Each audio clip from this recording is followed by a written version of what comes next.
on the vlog again. Just can't wait to do a vlog again. The life I love is making vlogs for my friends, and I can't wait to do a vlog again. Doing a vlog again. Going places that I've never been. Seeing things that I may never see again. And I can't wait to do a vlog again. Hello everyone and welcome back to The Top Vloggers. As always, I am your host, High and Mighty Joe, hanging out with your co-host, the lovely Cat. And we have got a great vlog for you today. We are headed to the Wabash Historical Society. And this museum, I guess, has a lot of cool and interesting things. I hear it's 2 stories tall, so it should be fun and exciting. You can join us on all of our social media websites, Facebook, Twitter, and Instagram at The Top Vloggers. Also, if you'd like to help us reach the top, you can do so by going to www.patreon.com/thetopvloggers. Without your help and support, these vlogs would be almost impossible to do. There will be a link in the description below. And if you are new here, don't forget you can hit that subscribe button, take it one step further, and ring the notification bell. It'll keep you up to date on all the future adventures that will be going on this channel. So let's get going. Today's vlog brings us to the Wabash County Historical Museum. Well, let's go inside and take a look. The building that you are exploring today has a long and colorful history all of its own. This building housed a wide variety of businesses long before becoming the Wabash County Historical Museum. It began over 100 years ago with the Big Four department store, named for the railroad that came through Wabash in 1872. As you can see, here's a list of other things that were here are present. The building remained vacant for a few years after Sears left, but efforts to turn it into a mall during the 1980s drew several businesses, including a bar, hair salon, pool hall, and even a church, all of which eventually moved or closed. The building was empty again by the mid-90s and stood vacant until the Wabash County Historical Museum renovation project began.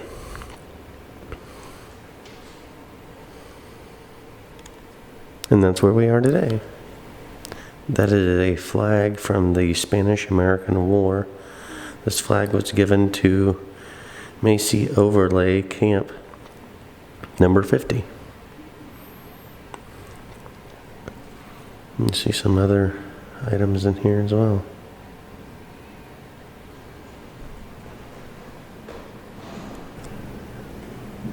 Now this dress really means something. It says, I bought this dress to perform Don't It Make My Brown Eyes Blue on the Grammy Awards in 1978.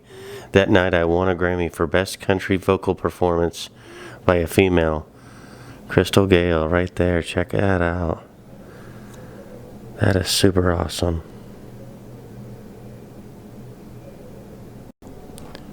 And we're right here inside the Crystal Gale Theater, as you can see.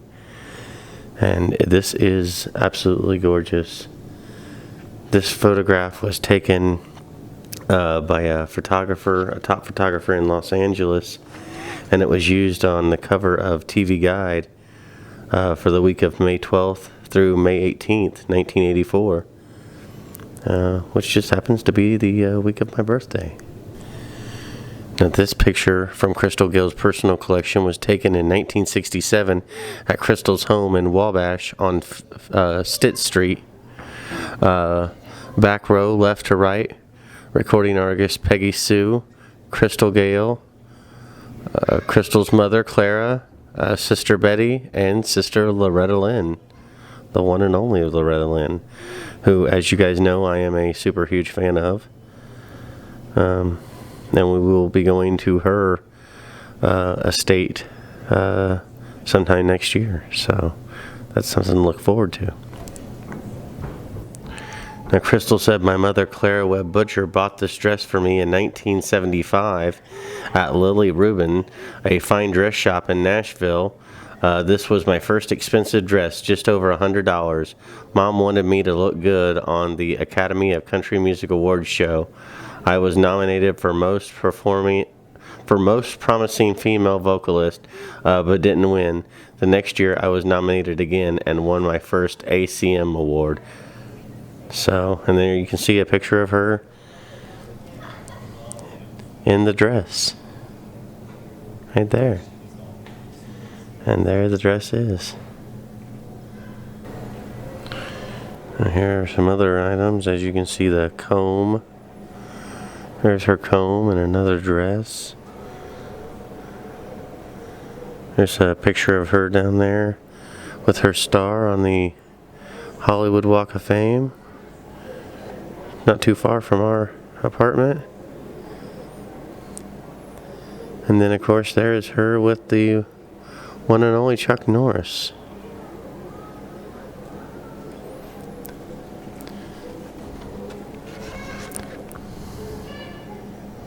There's an award to Crystal Gayle back there.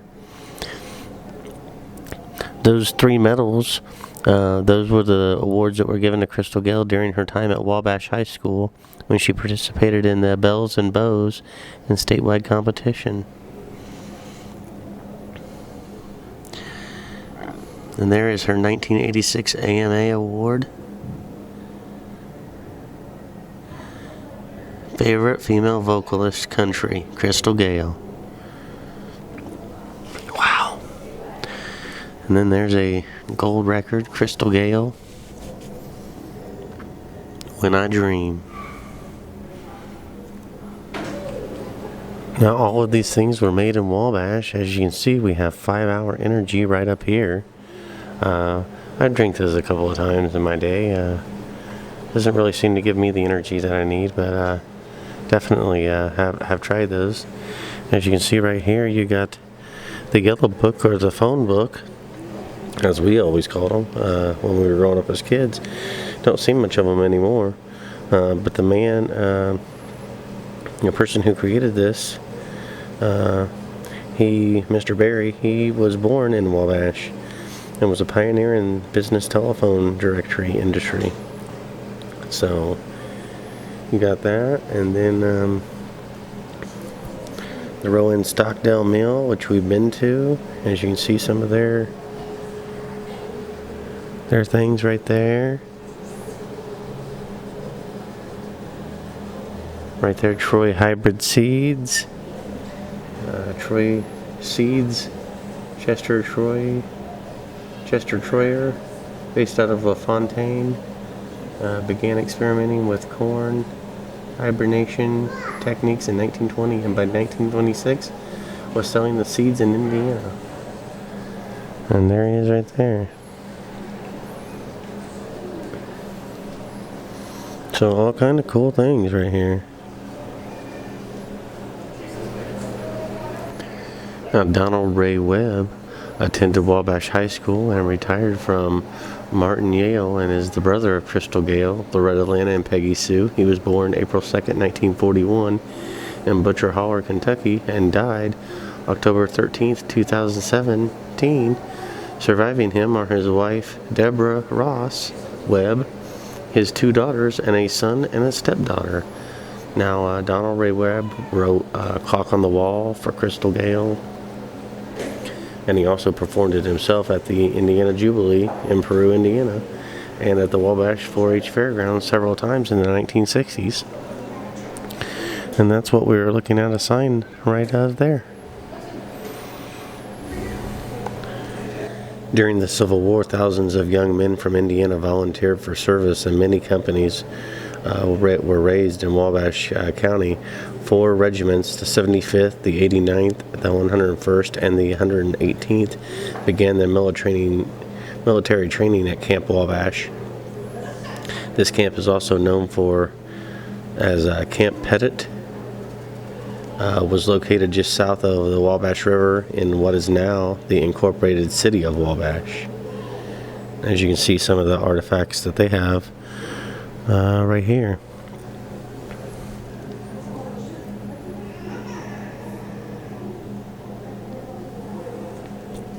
Check out those cards.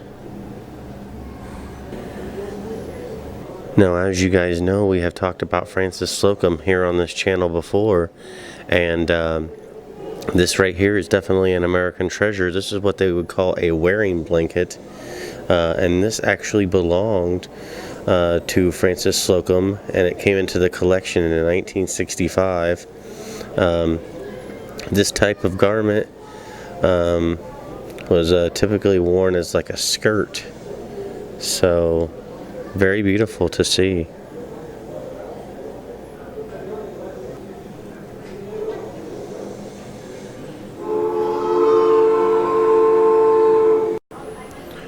Now, the early settlers here in Wabash County used white oak as roofing materials. So that's some of the things that we're seeing here. The maple is one of the most common trees in Wabash County. That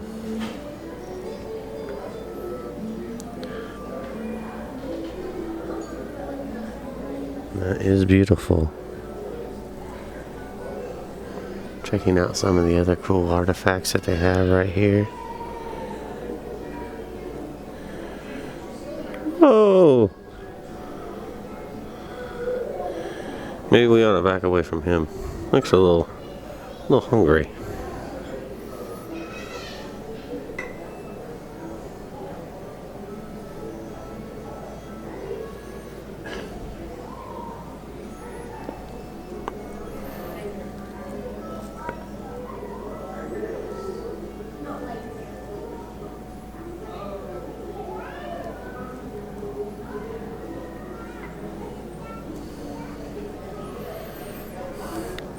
Check out all those really cool furs.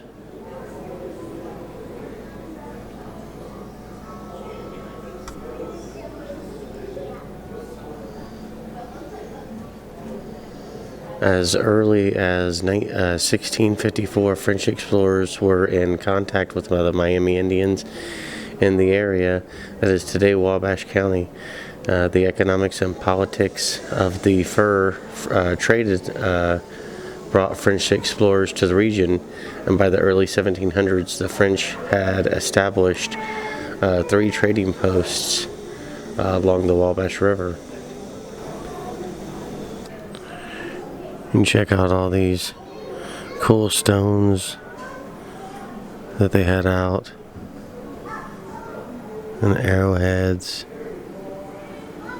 Arrowheads definitely very common in this area, that is for sure.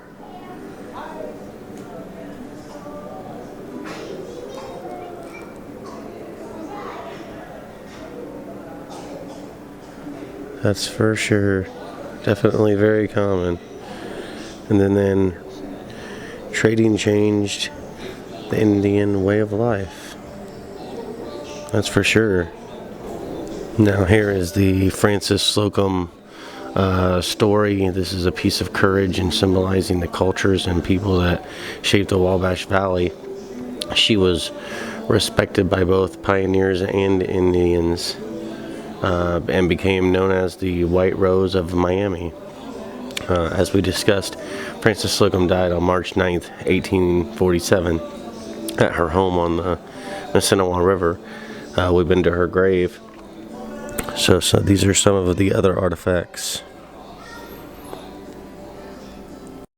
Here are some of the artifacts from the legendary Wabash Cannonball train. As you can see right here. They got all kinds of them. So definitely, then you can see more artifacts right here. So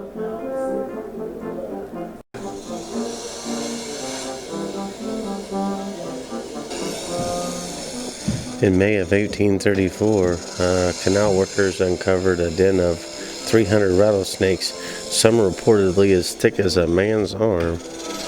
As you can see, the bag's moving, and I think we got to get away from here.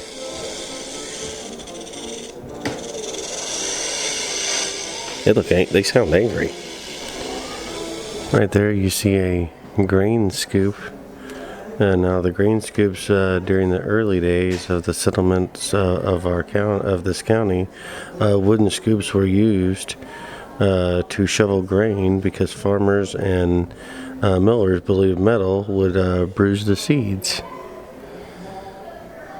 But here are some of the other instruments that they would use right around during the 1800s in that time as well. So definitely some good things. I'm sorry that I have to talk so much, but they got music playing, and you know how YouTube does not like the copyright laws for music, so they kind of get angry about it. From farms to the factories, women have been the primary producers of clothing and other textiles in virtually all cultures. The early settlers of Wabash County relied on a variety of skills to build new lives and communities. And the fundamental role of textile production was critical to this development.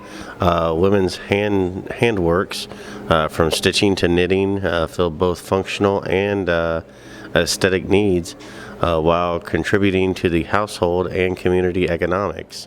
So now you can see a lot of those things right here in this display. And this is actually something extremely beautiful. I do love a lot of these things. Now this right here is dedicated to the citizens of Wabash County who gave their lives in service to protect their families, community, and their country. As you can see, it says Mexican War, they have the Civil War, they have the Spanish-American War, World War I, World War II, the Korean conflict, Lebanon barricades bombing, the Iraq War, and the Vietnam conflict as well. So tons of things right there. Definitely showing the honor. Check that out. That really old gas pump. I like stuff like that. That's really cool. Now during the 1930s, Mark Honeywell became very active in Florida, where he spent time each winter. He built a home in Miami Beach and developed an island called Boca Chica, which is now part of the Biscayne National Park. In the early 1940s, Mark Honeywell began construction of the Honeywell Center as a memorial to his first wife. And here are just some of the artifacts from that. Right there. Definitely cool. And then this would be his desk. And there's his telephone over there. His pen. All kinds of really cool things. You see him up there.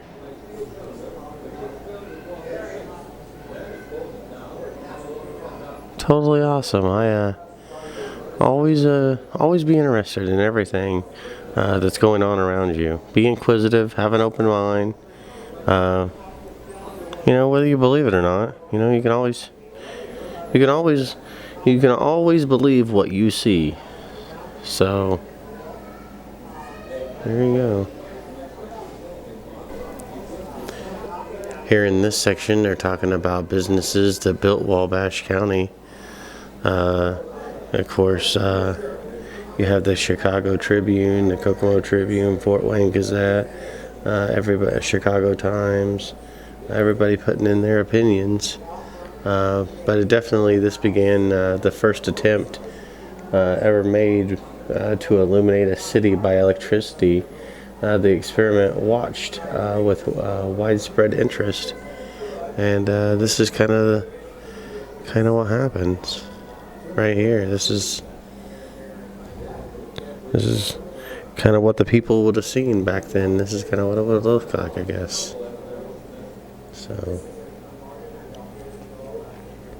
and this section also has new improvements coming as well.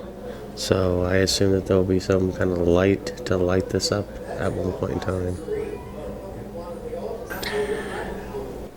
Check out all these really cool ships and boats and things like that. Army toys. Oh, Yeah, I would have definitely been all over this as a kid. I would have been all over these toys and and items like this. I was really big into planes when I was a kid, so I have always enjoyed planes and flying and things like that. So, and we got some plane vlogs coming up, so definitely stay tuned for that. And then this, of course, is just talking about the Ringling Brothers and Barnum and Bailey combined shows.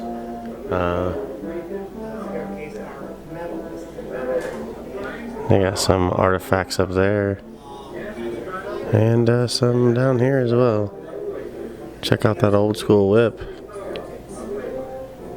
Popcorn bags. Definitely cool.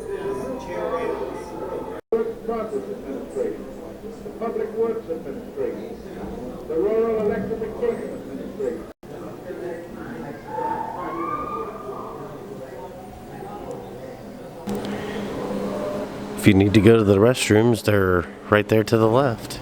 I think that's going to go for us here today on the first floor. Don't forget to join us tomorrow when we come back and see the second floor of this museum. It should be fun and exciting. I think I'll let you guys go for now. I'll see you again tomorrow. Top Vloggers, out.